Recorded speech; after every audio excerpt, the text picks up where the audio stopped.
त्यांच्या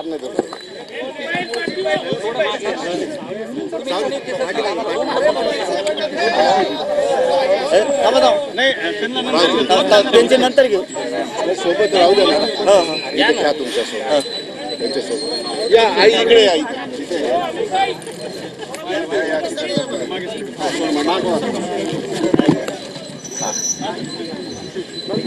चलो role role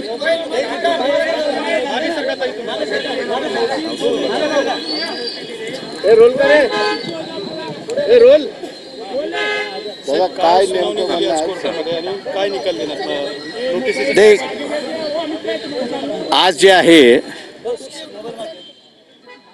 custodial डेथच्या संदर्भात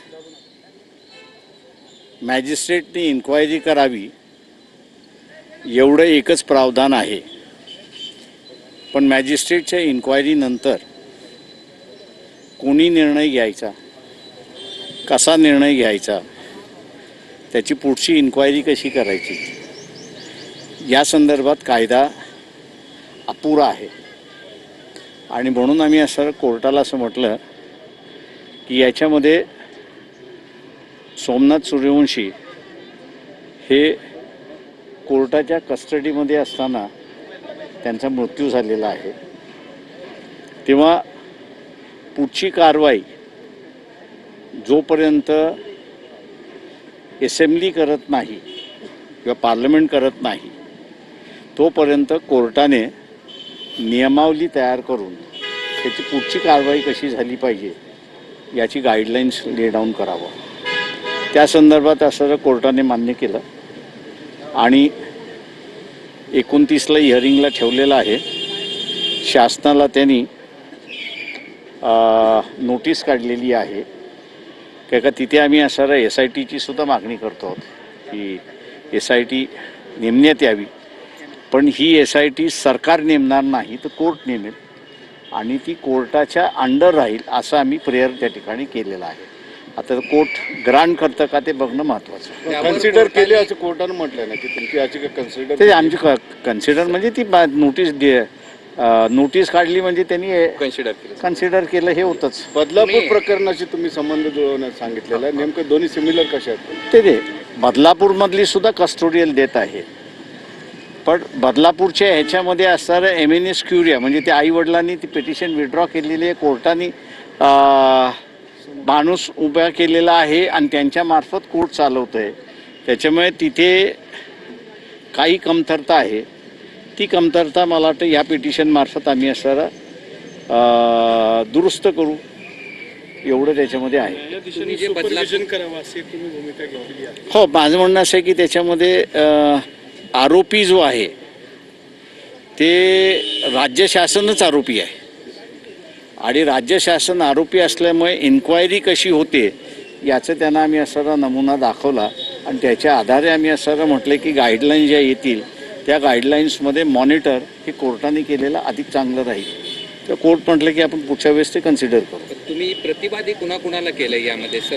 यामध्ये प्रतिवादी मी फक्त असणारा स्टेटला केलेला आहे आणि कोर्टाकडे आम्ही न्याय मागण्यासाठी आलेलो. मग कस्टोडियल डेथमध्ये खरंच आता ज्युडिशरीने विचार करणं गरजेचं आहे. बरेच त्रुटी आहेत तपासाबाबतीत. ते 4 वर्षामध्ये महाराष्ट्रामध्ये 876 केसेस झालेले आहेत. पण त्याच्यापैकी कन्व्हिक्शन फारच कमी झालेलं आहे. याचं कारण की पुढे काय करायचं हीच नाही आहे. तो कायदा आम्ही सेटल करून घेऊ असं आम्हाला वाटतंय. तुम्ही प्रतिवादीच या ठिकाणी आरोपी आहे असं कोर्टासमोर? हो, कोर्टासमोर मी पुढच्या वेळेसही मांडणार आहे. किंवा प्रतिवादी म्हणण्यापेक्षा सरकारच आरोपी आहे किंवा सरकारकडून अपेक्षा कोर्टाने धरणं किंवा पेटिशनरने धरणं योग्य नाही. तेव्हा याला असणारी एक मशिनरी असणं गरजेचं आहे की जे आम्ही पुढच्या वेळेस कोर्टासमोर ती मांडू. राज्य सरकारनं पत्र लिहिलंय त्या संदर्भात कस्टोडियल डेथ संदर्भात.